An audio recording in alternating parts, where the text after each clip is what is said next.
বিয়ের দিন বরকর্তা এবং কনেকে যে খুবই সুন্দর লাগছিল সেটা কিন্তু বলতেই হবে। বিয়ের দিন ও একটা কমলা রঙের অ্যাম্বাসেডর করে এসেছিল। আসার পর সবাই ওকে দেখে বলেছিল পুরো কার্তিক ঠাকুর যত সব।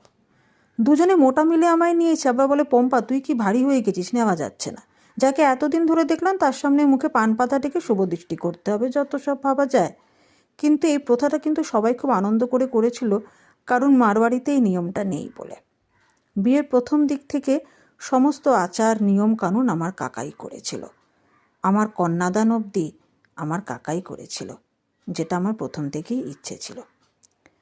7 পাক ঘোরার মাধ্যমে আমরা 7 জন্মের জন্য বাঁধা পড়ে গেলাম বাবা। অগ্নি সাক্ষী করে বিয়ে হলো আমাদের। সিঁদুর দানের সময় মনটা কেমন করছিল, প্রত্যেকটা মেয়েরই বোধহয় এমনই হয়। আর লাস্টে খাওয়া দাওয়া ছাড়া তো সব বিয়েই অসম্পূর্ণ, তাই না?